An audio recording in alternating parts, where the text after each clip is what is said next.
Hello everyone, यदि आप भी 10वीं कक्षा के स्टूडेंट हैं और आप भी सर मैट्रिक का एग्ज़ाम 2023 में देने जा रहे हैं, तो इस वीडियो को शुरू से लेकर अंत तक ज़रूर देखिएगा। इस वीडियो में हम आप सभी को बताने जा रहे हैं 10वीं कक्षा की केमिस्ट्री यानी रसायन विज्ञान का ऐसा इम्पोर्टेंट वीवीआई सब्जेक्टिव क्वेश्चन जो कि आपके मैट्रिक बोर्ड परीक्षा 2023 के लिए काफ़ी इम्पोर्टेंट है। तो चलिए फ्रेंड्स, बिना समय गवाए पहला क्वेश्चन का आंसर देख लेते हैं। है दोस्तों, आज का पहला सवाल क्वेश्चन नंबर 1 हमारा कहता है आधुनिक आवर्त नियम क्या है। और यह जो क्वेश्चन है रसायन विज्ञान का अंतिम चैप्टर तत्वों का वर्गीकरण में से लिया गया है। और सवाल ये पूछा गया है कि आधुनिक आवर्त नियम क्या होता है। तो आसान शब्दों में लिखिएगा, आधुनिक आवर्त नियम का प्रतिपादन हेनरी मोसले महोदय ने किया था। इस नियम के अनुसार तत्वों के भौतिक एवं रासायनिक गुण उनके परमाणु संख्या के आवर्त फलन होते हैं। दोस्तों, आधुनिक आवर्त सारणी में आवर्तों की संख्या 7 होती है, तो वहीं पे वर्गों की संख्या 18 होती है। मैट्रिक के एग्जाम पेपर में यहाँ से 2-3 ऑब्जेक्टिव सवाल पूछे जाते हैं कि आधुनिक आवर्त नियम किसने दिया था। तो याद रखिएगा, हेनरी मोसले ने दिया था। और आधुनिक आवर्त सारणी में आवर्तों की संख्या कितनी होती है, तो 7 होती है। वहीं पे बात करें कि आधुनिक आवर्त सारणी में वर्गों की संख्या के बारे में कि कितने वर्ग होते हैं, तो 18 वर्ग होते हैं। अब अगला सवाल क्वेश्चन नंबर 2 में कहता है कि हाइड्रोकार्बन क्या है, ये कितने प्रकार के होते हैं। तो देखिए, क्वेश्चन में ही इसका आंसर छुपा हुआ है। हाइड्रोकार्बन के मतलब ही होता है कि हाइड्रोजन और कार्बन के मिलने से बने यौगिक को हाइड्रोकार्बन कहते हैं। हाइड्रोकार्बन के 2 प्रकार होते हैं। पहला होते हैं संतृप्त हाइड्रोकार्बन, तो वहीं पे दूसरा होते हैं असंतृप्त हाइड्रोकार्बन। और इसके बाद में अगला सवाल क्वेश्चन नंबर 3 हमारा कहता है समजातीय श्रेणी क्या है, इसके उदाहरण बताइए। तो दोस्तों, कार्बन यौगिकों की वह श्रेणी जिसके सभी सदस्यों में एक ही अभिक्रियाशील समूह रहता है, उसे ही समजातीय श्रेणी कहते हैं। एक बार सुनिए फिर से, कार्बन यौगिकों की वह श्रेणी जिसके सभी सदस्यों में एक ही अभिक्रियाशील समूह रहता है, उसे ही हम लोग समजातीय श्रेणी कहते हैं। एग्जाम्पल के तौर पे अल्कोहल के सभी सदस्यों में एक ही अभिक्रियाशील समूह OH रहता है, जैसे कि एथिल अल्कोहल हो गया, प्रोपिल अल्कोहल हो गया। यहाँ पे यदि आप देखेंगे अभिक्रियाशील समूह को, तो यहाँ पे भी OH यानी अल्कोहल का सिंबल है, और यहाँ पे भी OH है यानी अल्कोहल है। अब अगला सवाल क्वेश्चन नंबर 4 कहता है अम्ल का जलीय विलयन विद्युत का चालन क्यों करता है। तो देखिए, अम्ल जल में घुलकर हाइड्रोजन आयन में टूट जाता है। अम्ल को यदि जल में घुलाइएगा ना, तो हाइड्रोजन आयनों में टूट जाता है, जिस कारण ही अम्ल का जलीय विलयन विद्युत का चालन करने लगता है। अब अगला सवाल कहता है कि मेंडलीव के आवर्त सारणी के 200 को लिखे। जब आधुनिक आवर्त नियम का प्रतिपादन मेंडलीव ने दिए थे, जब मेंडलीव ने आधुनिक आवर्त सारणी को बनाए थे, तो उनके आवर्त सारणी में कौन कौन से दोष गलतियां रह गई थी, वही आप सभी को बताना होगा। तो यहाँ पे आंसर में लिखेंगे कि मेंडलीव के आवर्त सारणी में प्रमुख दोष निम्नलिखित है। पहला दोष था कि मेंडलीव के आवर्त सारणी में हाइड्रोजन का स्थान विवादपूर्ण था। यानी हाइड्रोजन का जो जगह था ना, वो विवादपूर्ण जगह पे हाइड्रोजन को सजा दिया गया था। रोमन नंबर 2 में लिखिएगा कि मेंडलीव के आवर्त सारणी में अधिक परमाणु वाले तत्व को कम परमाणु भार वाले तत्व के पहले रख दिया गया था।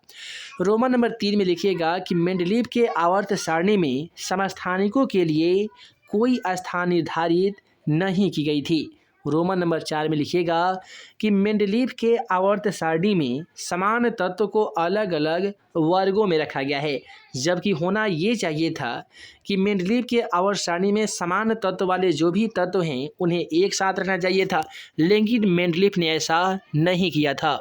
रोमन नंबर 5 में लिखिएगा कि मेंडलीव के आवर्त सारणी में 8वें वर्ग में 3-3 तत्वों को एक ही साथ रख दिया गया था, जबकि ऐसा नहीं करना चाहिए था। अब अगला सवाल क्वेश्चन नंबर 6 की ओर बढ़े तो क्वेश्चन नंबर 6 कहता है विकृत गंधिता क्या है। दोस्तों, आसान शब्द में जानिए, वसा एवं तेल से निर्मित पदार्थ में उपचयन क्रिया द्वारा अरुचिक गंध एवं स्वाद उत्पन्न हो जाना विकृत गंधिता कहलाता है। यानी जितने भी तेल एवं वसा से निर्मित बने जो भी पदार्थ होते हैं, जब उसमें उपचयन क्रिया होती है तो वे अरुचिक गंध एवं स्वाद उत्पन्न उसमें हो जाता है। इसे ही हम लोग विकृत गंधिता कहते हैं।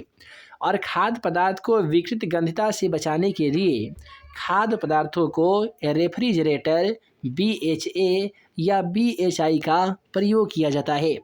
अब अगला सवाल कहता है ऊष्माशोषी अभिक्रिया क्या है, और मैट्रिक के एग्जाम पेपर में ऐसे सवाल 2 नंबर में ही पूछे जाते हैं। आसान शब्द में इसका आंसर लिख आइएगा कि वैसी रासायनिक अभिक्रिया जिसमें अभिक्रिया के समय ऊष्मा का अवशोषण होता है उसे ऊष्माशोषी अभिक्रिया कहते हैं। यानी वैसी रासायनिक अभिक्रिया जिसमें अभिक्रिया के समय ऊष्मा का अवशोषण होने लगता है उसे ही ऊष्माशोषी अभिक्रिया कहा जाता है। अब अगला सवाल कहता है कि अभिक्रियाशील समूह क्या है। दोस्तों आसान शब्द में लिखेंगे कि किसी भी कार्बनिक यौगिकों में उपस्थित वह समूह जिस पर उस यौगिक के रासायनिक गुण निर्भर करते हैं उसे हम लोग अभिक्रियाशील समूह कहते हैं। जैसे कि सभी अल्कोहल में अभिक्रियाशील समूह OH रहता है जिस पर उसके गुण जो है वो निर्भर रहते हैं। अब अगला सवाल क्वेश्चन नंबर 9 कहता है क्योटो प्रोटोकॉल क्या है। तो देखिए पृथ्वी पर बढ़ रही उष्णता को कम करने के लिए विश्व के कई देशों ने मिलकर जापान के क्योटो शहर में एक सम्मेलन का आयोजन शुरू किया जिसे क्योटो प्रोटोकॉल के नाम से जाना जाता है। आशा करते हैं इसका आंसर समझ गए होंगे कि पृथ्वी पर बढ़ रही उष्णता को कम करने के लिए विश्व के कई देशों ने मिलकर जापान के क्योटो शहर में एक सम्मेलन का आयोजन किया। इसी आयोजन का नाम क्योटो प्रोटोकॉल रख दिया गया। अब अगला सवाल कहता है अम्ल, क्षार और लवण क्या है। सबसे पहले अम्ल के बारे में हम लोग जानने की कोशिश करेंगे। देखिए अम्ल वह पदार्थ है जिसका जलीय विलयन नीले लिटमस पत्र को लाल कर देता है। यानी अम्ल एक ऐसा पदार्थ है जो स्वाद में खट्टा होता है और धातु से अभिक्रिया करके हाइड्रोजन आयन भी देता है और इसका जलीय विलयन नीला लिटमस पत्र को लाल कर देता है। जैसे कि H2SO4 यह सल्फ्यूरिक अम्ल है, HCl यानी हाइड्रोक्लोरिक अम्ल, HNO3 जिसे हम लोग मेथनोइक अम्ल कहते हैं इत्यादि। अब अगला सवाल है यहाँ पे है कि क्षार की परिभाषा देखिए। तो देखिए क्षार वह पदार्थ है जो लाल लिटमस पत्र को नीला कर देता है जिसका जलीय विलयन स्वाद में तीखा होता है। अम्ल स्वाद में खट्टा होता है जबकि क्षार स्वाद में तीखा होता है। और जब क्षार को धातु के साथ अभिक्रिया कराई जाती है तो धातु से अभिक्रिया करके वो हाइड्रोजन आयन देता है अम्ल और ये देता है हाइड्रा ऑक्साइड। जैसे कि NaCl हो गया जिसे हम लोग सोडियम क्लोराइड कहते हैं, KOH जिसे हम लोग पोटेशियम हाइड्रोक्साइड कहते हैं, NOH जिसे सोडियम हाइड्रोक्साइड कहा जाता है, MgOH यानी मैग्नीशियम हाइड्रोक्साइड इत्यादि। अब अगला सवाल है कि लवण के बारे में बताइए। तो देखिए लवण वैसे रासायनिक यौगिक है जो किसी अम्ल के हाइड्रोजन के विस्थापित करने से बनता है। जैसे कि NaCl हो गया और NaCl का मतलब होता है सोडियम क्लोराइड। उसके बाद में है KCl जिसे पोटेशियम क्लोराइड कहते हैं, CaSO4 जिसे हम लोग कैल्शियम सल्फेट कहते हैं। ये सभी के सभी क्या है दोस्तों, तो लवण है। अगला सवाल कहता है संक्षारण क्या है और इसे कैसे रोका जा सकता है। तो देखिए किसी धातु का अन्य धातु या यौगिक के साथ अभिक्रिया करके अवांछित रूप में परिवर्तित होना संक्षारण कहलाता है। जैसे कि लोहे में जंग लगना, सिल्फर सल्फाइड का बनना, तांबे पर हरे रंग का परत बनना इत्यादि, ये सभी के सभी है संक्षारण का उदाहरण।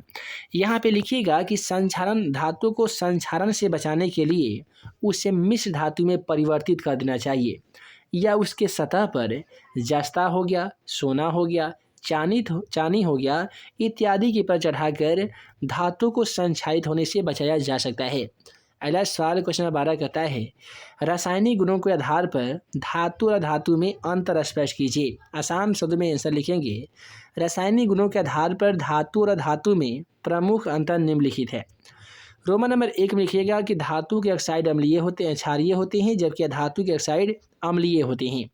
रोमन नंबर 2 में लिखिएगा कि धातु अम्ल से अभिक्रिया करके हाइड्रोजन गैस देता है, जबकि धातु अम्ल से अभिक्रिया करके हाइड्रोजन गैस नहीं देता है।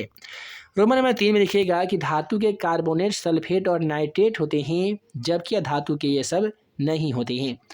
रोमन नंबर 4 में लिखिएगा कि धातु Cl2 यानी क्लोरीन गैस से अभिक्रिया करके वैद्युत संयोजक क्लोराइड बनाता है, जबकि धातु Cl2 यानी क्लोरीन गैस से अभिक्रिया करके वैद्युत सह संयोजक क्लोराइड नहीं बनाता है। अब अगला सवाल हमारा कहता है साबुन और अपमार्जक में अंतर स्पष्ट कीजिए। तो आसान शब्द में लिखिएगा कि साबुन और अपमार्जक में प्रमुख अंतर निम्नलिखित है। पहला अंतर ये है कि साबुन में कार्बोक्सी अम्ल की लंबी श्रृंखला होती है, जबकि अपमार्जक में बेंजीन सल्फ्यूरिक अम्ल की सोडियम लवण होते हैं। रोमन नंबर 2 में लिखिएगा कि साबुन के द्वारा कठोर जल में कपड़ा साफ नहीं किया जा सकता है। यदि साबुन से यदि चाहिएगा कि कठोर जल में कपड़ा साफ करने का, तो आप कठोर जल में साबुन से कपड़ा साफ नहीं कर सकते हैं। जबकि अपमार्जक के द्वारा कठोर जल में भी कपड़ा को साफ किया जा सकता है। रोमन नंबर 3 में लिखिएगा कि अपमार्जक में साबुन की अपेक्षा आर्द्रता गुण अधिक पाया जाता है। यानी इसको हम ऐसे कह सकते हैं कि साबुन की आर्द्रता गुण कम पाया जाता है, जबकि अपमार्जक में आर्द्रता गुण अधिक पाया जाता है। रोमन नंबर 4 में लिखिएगा साबुन वनस्पति तेल से बनाया जाता है, जबकि पेट्रोलियम जो कि अपमार्जक पेट्रोलियम के हाइड्रोकार्बन से बनाए जाते हैं। तो इस प्रकार से आज के इस वीडियो में हम लोगों ने 10वीं कक्षा के साइंस का ऐसा इम्पोर्टेंट वीवीआई और सब्जेक्टिव क्वेश्चन को देखा है, जो कि आपके मैट्रिक बोर्ड परीक्षा 2023 के दृष्टिकोण से काफ़ी ही ज़्यादा इम्पोर्टेंट है। तो आशा करते हैं कि आज के वीडियो आप सभी को पसंद आया हो। दोस्तों, वीडियो पसंद आया हो तो वीडियो को एक लाइक ज़रूर कीजिएगा। साथ ही चैनल पे नए होंगे तो चैनल को ज़रूर सब्सक्राइब कीजिएगा, ताकि ऐसे ही आने वाली हर 10वीं कक्षा का वीडियो आप सभी को मिल सके और आप हमारे द्वारा बनाए गए तमाम क्वेश्चन का वीडियो बारी बारी से देख सकें। तो हम जल्द मिलेंगे अगले वीडियो में ऐसे ही 10वीं कक्षा का तमाम वीवीआई ऑब्जेक्टिव तथा सब्जेक्टिव क्वेश्चन के वीडियो लेक्चर के साथ। तब तक के लिए आप सभी को वीडियो देखने के लिए बहुत बहुत धन्यवाद।